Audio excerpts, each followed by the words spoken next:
आज हिंदी में हम लोग कहानी का पहला पाठ भाई बहन पढ़ने जा रहे हैं, जिसके लेखिका है बंग महिला। बंग महिला का असली नाम या रियल नाम कहा जाए या वास्तविक नाम कहा जाए तो वो है राजेंद्र बाला घोष। राजेंद्र बाला घोष जी का जन्म जो है 1882 ईस्वी अर्थात 1882 में हुआ और इनके पिता बाबूराम प्रसन्न घोष, जो कि मिर्जापुर के एक प्रतिष्ठित नागरिक थे, वह जार्डन कंपनी में एक बड़े पद पे अधिकारी थे। उनकी माता नीरद वाशिनी घोष विदुषी महिला थी। माता के संरक्षण में ही इनकी शिक्षा दीक्षा हुई, अर्थात इनके पढ़ाई लिखाई का श्रेय किसके ऊपर जाता है? इनकी माता के ऊपर, अर्थात पिता से कई गुना ज्यादा माता ध्यान देती थी, क्योंकि पिता अधिकारी पद पे थे, ऑफिसर पद पे थे, तो हमेशा वो बाहर ही रहते थे। इन्हें बंग महिला के नाम से डॉक्टर रामचंद्र शुक्ल ने संबोधित करना प्रारंभ किया था और उसके बाद ये हिंदी साहित्य में बंग महिला के नाम से प्रसिद्ध हो गई। इन्होंने लेख, जीवनी, कहानी आदि से हिंदी साहित्य को समृद्ध किया है। इनकी कुछ प्रमुख रचनाएं हैं, जैसे कि कुंभ में छोटी बहू, दुलाए वाली, भाई बहन, हृदय, परीक्षा, मन की दृढ़ता आदि उनकी कहानी संग्रह है। जोधाबाई, अबुल फजल, बैकुंठ दास उनके द्वारा लिखित जीवनी साहित्य है। स्त्रियों की शिक्षा, हमारे देश की स्त्रियों की दशा और उनके द्वारा लिखे लेख हैं ये सब। दुलाई वाली जो है, इनकी सबसे प्रसिद्ध कहानी है, जो हिंदी की प्रथम मौलिक कहानी के नाम से जानी जाती है। इनकी कहानी संग्रह का नाम है कुसुम, अर्थात कुसुम एक पुस्तक है, उसमें इनकी सारी कहानियों को संग्रहित किया गया है, संग्रहित करके प्रकाशित की गई है। श्रीमती बंग महिला की यह रचना 1908 में, कौन सी रचना जो हम पढ़ने जा रहे हैं, यह रचना 1908 में बाल प्रभाकर खंड 3 अंक 1 में प्रकाशित हुई थी। इसमें स्वदेश और स्वदेशी वस्तुओं की ओर सरल शब्दों में बालकों का ध्यान आकृष्ट किया गया है। इनकी मृत्यु 24 फरवरी 1949 को मिर्जापुर में हुई थी। जैसा कि हमने जाना कि इस पाठ में हम लोग स्वदेशी वस्तुओं अर्थात स्वदेशी अर्थात हमारे देश में निर्मित वस्तुओं का यहाँ पे ज्यादा जोर दिया गया है और किस तरह से हम अपने देश में बनी हुई वस्तुओं का प्रयोग करके अपने देश को और भी धनवान या इकोनॉमिकली स्ट्रांग कर सकते हैं, है ना। यहाँ पे इस बात का जिक्र किया गया है, अर्थात हम जो नवयुवक अर्थात छात्र हैं, उनके अंदर इस तरह की भावनाओं को उत्तेजित करना ही बंग महिला का उद्देश्य है। चलिए चलते हैं, कहानी में क्या कहा जा रहा है, ध्यान दीजिएगा।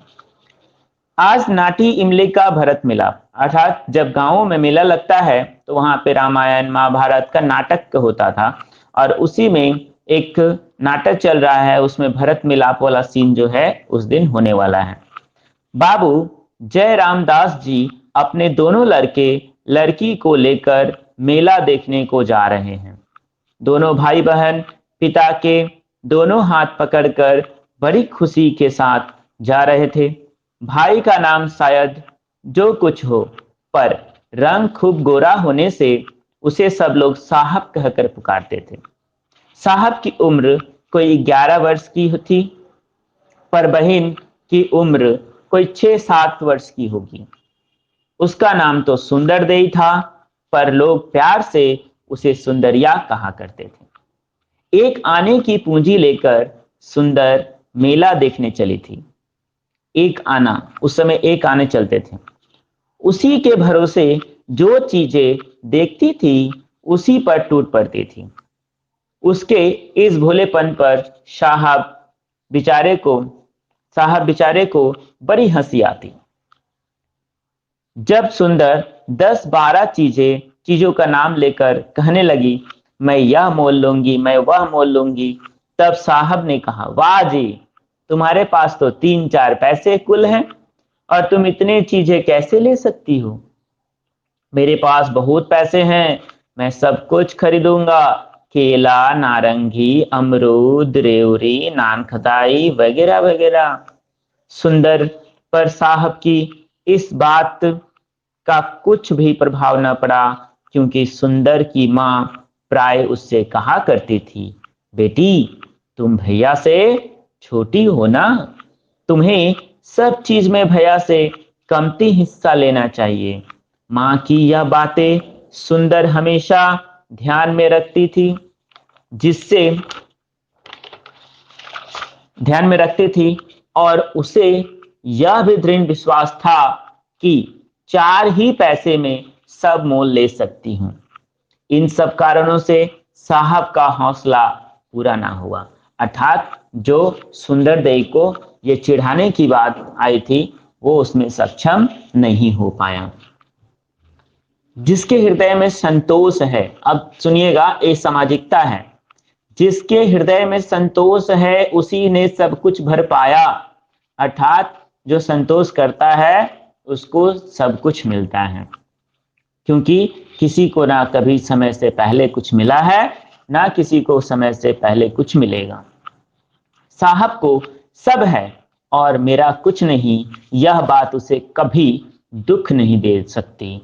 क्यों? क्योंकि वो पहले से ही अपने मन में दृढ़ विश्वास कर चुकी है कि मैं छोटी हूं तो मुझे कम ही मिलेगा, ये मेरा हिस्सा छोटा ही होगा। उसको पहले से ही निश्चय करके रखिए, उसका एक्सपेक्टेशन ही नहीं है कि हमको ज्यादा मिलेगा।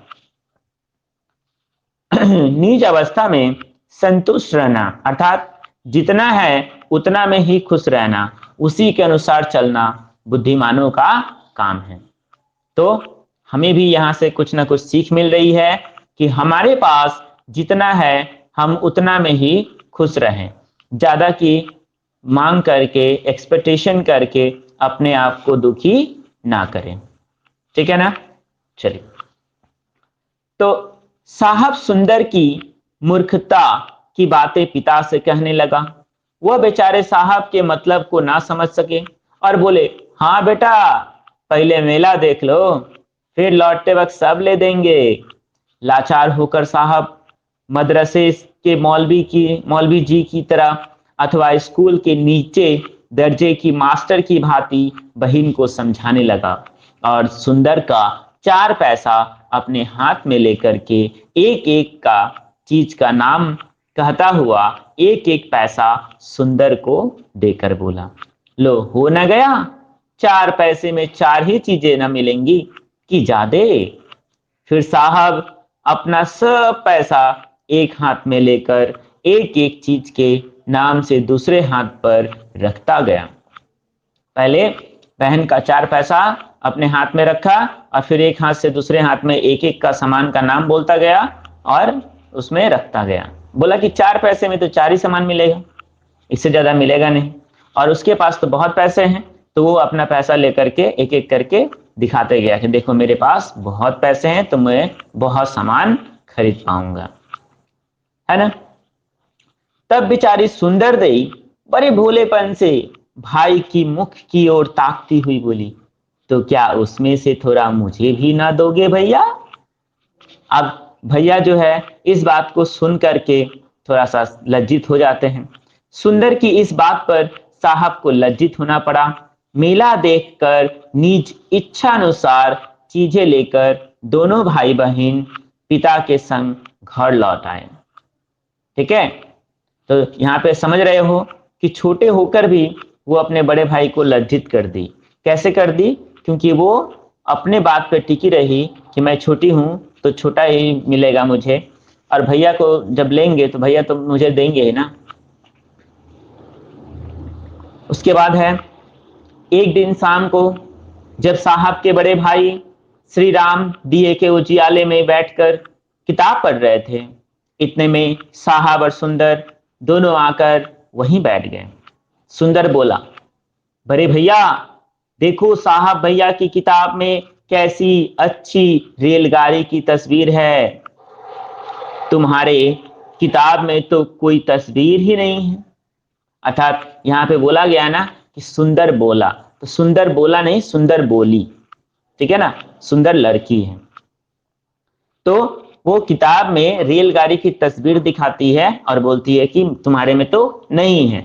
इतने में साहब बोल बैठा, अजी तुम तो तस्वीर की गाड़ी कहती हो, मैं आज जो खेलने की रेलगाड़ी 5 आने में लाया हूं सो तुमने तो देखी ही नहीं। यह कहकर साहब चट उस रेलगाड़ी को लाकर बड़े भाई को और अपनी छोटी बहन को बड़े उत्साह के साथ दिखाने लगा। सुंदर ने भी 1 पैसे में एक मिट्टी का खिलौना खरीदा था, वह भी चट उस खिलौने को ले आई। सुंदर के इस काम पर साहब हंसकर बोले, 1 पैसे का मिट्टी का खिलौना लेकर चली है दिखाने, देखो मेरी गाड़ी में चाबी लगा देने से कैसे दौड़ती है। अर्थात जैसे बड़े भाई छोटे भाई बहन को चिढ़ाते हैं, ठीक उसी प्रकार से यहाँ भी व्यंग कस करके जो साहब है वो सुंदर को चिढ़ाने की कोशिश कर रहा है कि देखो 1 आने की मिट्टी के खिलौना लेकर के दिखाने चली है। तो ये बात सुनते ही क्या होता है, सुंदर बिचारी जो होती है वो उदास हो जाती है। उदास होकर बड़े भाई की तरफ देखने लगती है। तब श्री राम हंसकर बोलते हैं, तुम्हारा खिलौना बहुत अच्छा है सुंदर, साहब तो पूरा बेवकूफ है, नाहक 5 आने अपने पैसे 5 आने पैसे दूसरे देश के कारीगर को दे आया। साहब ने कुछ रूखेपन से जवाब दिया, दूसरा देश कैसा, मैं तो राम दिन बिसाती से यह गाड़ी मोल लाया। अर्थात उसको अभी तक ज्ञात नहीं है कि जिस दुकान से वो खरीद कर लाया है वो दुकान में बिकने वाला सामान विदेशी हो सकता है। उसको बस इतना ही पता है कि बगल के दुकान से लाए हैं तो वो अपने देश का ही होगा, है ना। तो ये भोलापन है उसका।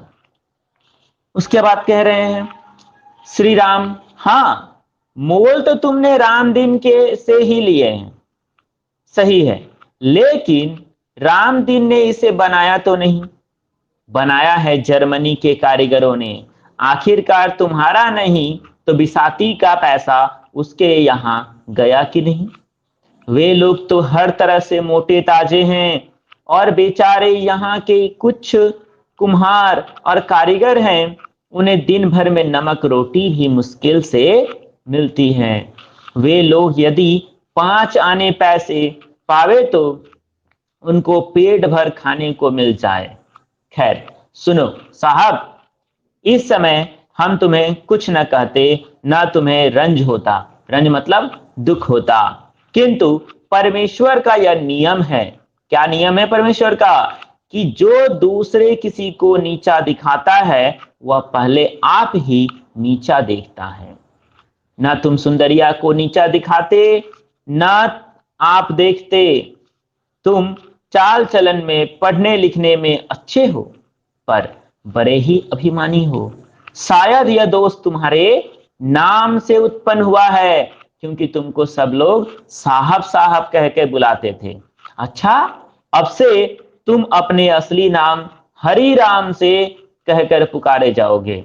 अर्थात साहब का असली नाम क्या था, वास्तविक नाम क्या था, हरि राम।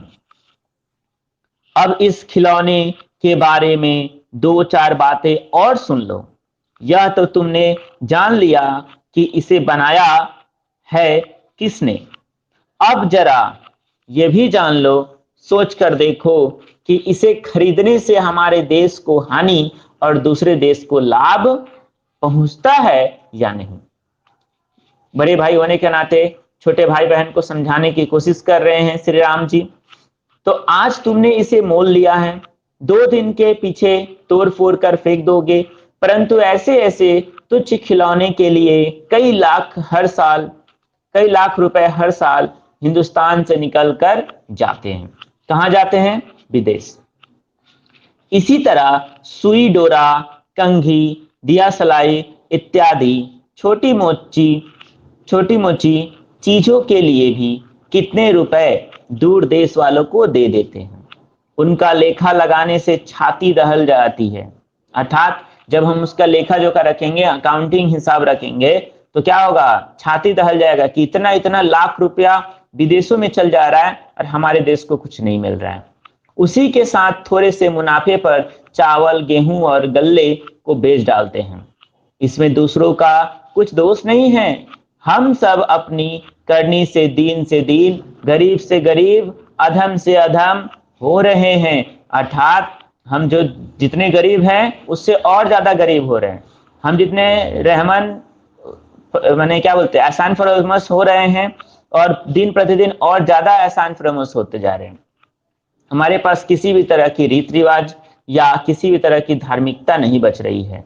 हम सिर्फ मुनाफे और तत्कालिक या तत्क्षणिक लाभ को देख रहे हैं, सुख को देख रहे हैं, पर तब भी चेत नहीं होता।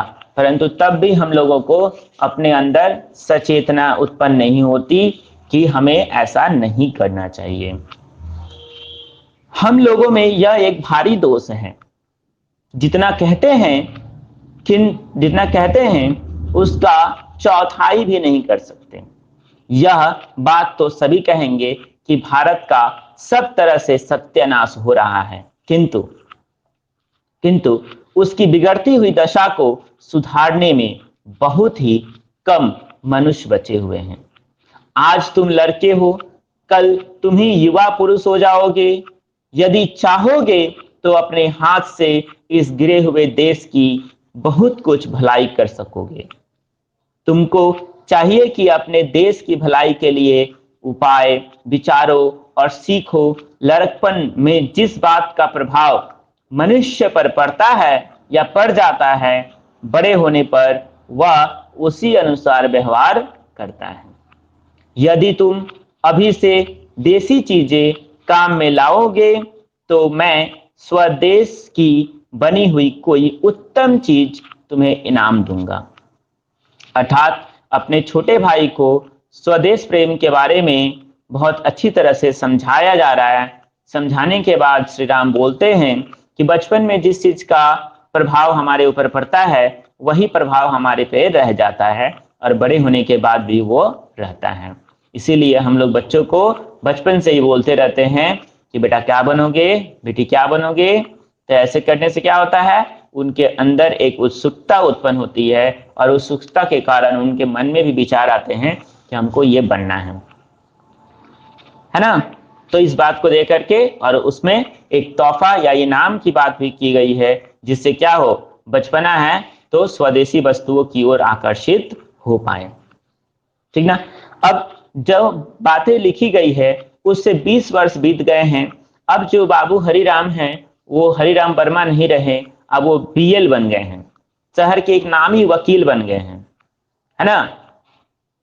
और नामी वकीलों में से एक हैं वो। यद्यपि शहर में कई एक अच्छे पुराने वकील हैं, किंतु देश की भलाई के सब कामों में अगुवा होने के हेतु हरिराम सबसे ऊपर हो रहे हैं। अर्थात सरकारी काम जो भी रहता है उसमें सबसे पहले अगुवाई करने हरिराम पहुंचता है।